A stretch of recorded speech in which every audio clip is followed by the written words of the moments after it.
In the tree-lined streets of Maplewood subdivision, peace was more than a desire, was a lifestyle. The neighborhood was known for its well-manicured lawns, friendly barbecues, and the ever-watchful eye of the Homeowners Association, HOA. But at the center of that HOA stood Karen Whitmore, the self-declared queen of compliance. Karen took her role as HOA president more seriously than a Supreme Court judge. She wielded the rulebook like a weapon and spent her days patrolling the sidewalks with a notepad and camera, issuing warnings for offenses as trivial as a garden gnome or a slightly askew mailbox. Most neighbors either tolerated her tyranny or kept their heads down to avoid confrontation. But that changed when Ali and Zara moved in. Ali and Zara were a young couple who had just purchased their dream home on Sycamore Lane, with their 2 young children and a playful Labrador named Max. They hoped for a peaceful, happy start. Their home had a modest front garden with hanging flower pots and a wind chime that sang softly in the breeze. Innocent, beautiful touches. But not to Karen. Within the first week, Karen appeared at their door. "Hello, I'm Karen, HOA president," she said, her tone clipped and condescending. "Just a heads up, flower pots on railings aren't permitted, and wind chimes can be considered a noise disturbance. You'll need to remove those." Ali, ever polite, smiled and nodded. "We'll take care of it. Thank you for letting us know." But he had no idea that this was just the beginning. Karen began what Ali would later call her campaign of pettiness. Every few days, a new notice appeared taped to their door. Lawn 2 inches too long. Kids' bicycles left outside. Dog barking once too loud. The final straw came when Karen issued a formal HOA citation, claiming that Ali was running a business from his garage because he had been assembling furniture for their home. Zara, frustrated and stressed, said, "This is harassment, Ali. She's picking on us. You need to say something."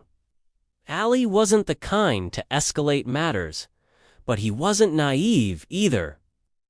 He started documenting everything, taking photos of their property, saving every HOA notice, and recording each interaction with Karen discreetly using his phone. Then came the false accusation.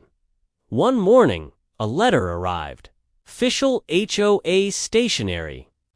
It claimed Ali had violated Article 4, Section to be unauthorized structural modification, alleging he had built an unapproved shed in the backyard. There was no such structure. Ali had had enough. Ali spent his evenings diving into the HOA charter. He cross-checked every citation Karen had sent. It turned out she had either misinterpreted or outright invented many of the rules she cited. But that wasn't all. During one of his walks with Max, Ali noticed Karen's backyard had an 8-foot fence clearly above the HOA limit of 6 feet. Ali? Little more digging, and he found records indicating Karen had never submitted a request for its approval. He also discovered discrepancies in the HOA financial reports posted online. Certain community improvement funds were being used suspiciously often for meeting refreshments and security patrols, both of which Karen managed personally. Ali compiled a report. It was 48 pages long, complete with photos, audio clips, financial inconsistencies, and legal citations. He titled it A Review of HOA Operations under President Karen Whitmore. He didn't go public yet. He waited. The annual HOA meeting was approaching. It was the one day residents could openly raise concerns and vote on leadership. Ali made sure to attend. Karen opened the meeting with her usual smug authority. Ali, let's keep this efficient, neighbors. I know everyone is busy. But Ali raised his hand. I have something I'd like to share. Karen's smile thinned. This isn't the time for personal grievances, Mr. Ali. Lee stood up. It's not personal. It concerns the entire community. He walked to the front and handed printed copies of his report to the board members. He had even made a few extras for interested neighbors. Hush fell over the room as he began. Over the past 6 months, I've received 11 citations from the HOA, more than any other resident. Many were for things that are not actual violations. When I began to investigate, I found patterns of inconsistency, selective enforcement, and even rule-breaking by our own president. He presented photos of Karen's illegal fence, screenshots of financial transactions, and recordings of her making contradictory statements. Karen tried to interrupt. This is outrageous. You're out of line. Ali remained calm. The documents speak for themselves. I'm simply asking the board and the residents to review the facts. The meeting lasted hours. Karen was visibly rattled. Some neighbors defended her at first, citing her dedication, but once the evidence became clear, even her supporters fell silent. The HOA board held a private deliberation.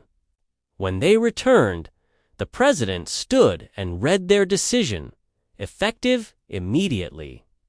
Karen Whitmore is removed from her position as HOA president due to violations of community trust, misappropriation of funds, and abuse of authority. An interim president will be elected next month. A gasp ran through the room. Karen looked stunned, then furious, then silent. For once, she had no words.